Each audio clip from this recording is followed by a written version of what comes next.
important that I clear the air because Senator Snow seems to be corny and dodgy in terms of speaking as if it is he's speaking the position or view of ECOWAS Parliament.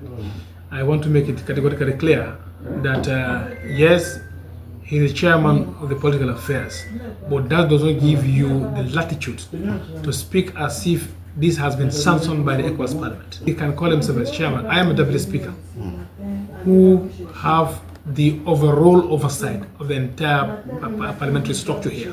So really desist, from making those kind of, irresponsible statements, speaking as if with the notion as if it has been sanctioned by the ECOWAS Parliament.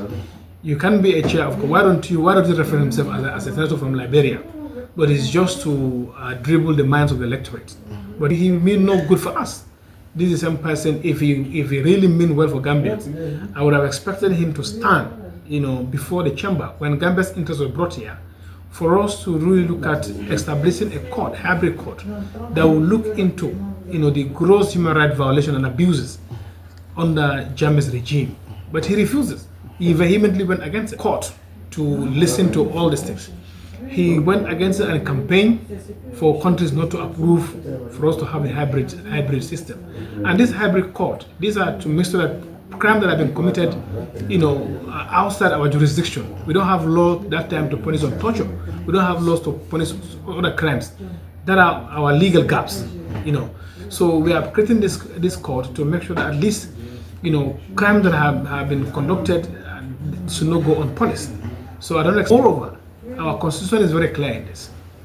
There is no time limit in our constitution. President Barrow is working tirelessly to make sure that we bring a constitution that will usher the Gambia into a republic. This will poison the minds of many opposition that okay, the ECOWAS Parliament is behind us, the world is behind us. They say that Barrow must not contest. This is misleading. It is misleading.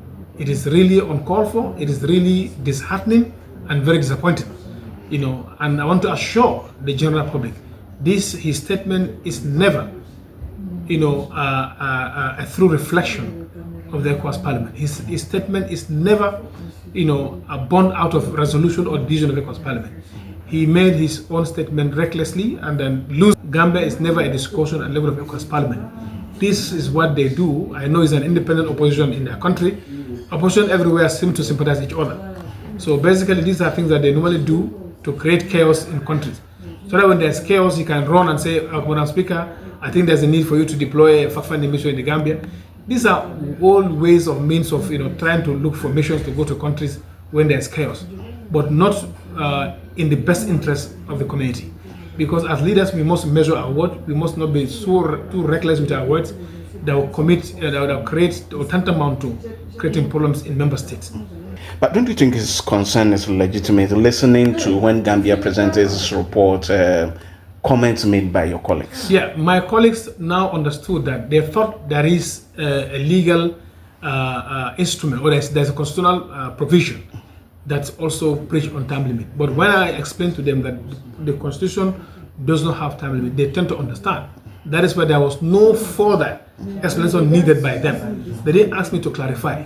They said, okay, we thought your Constitution guarantees or provides for a time limit. When I explained to them, then they begin to understand that the notion, that's why a member rose that there was a demonstration in our country from Sierra Leone, Honorable Kasama, that demonstration in your country was it as a result of the time limit issue.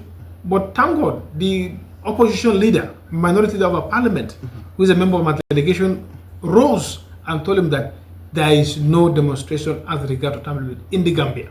So that is a clear vindication, of what I'm trying to put across here.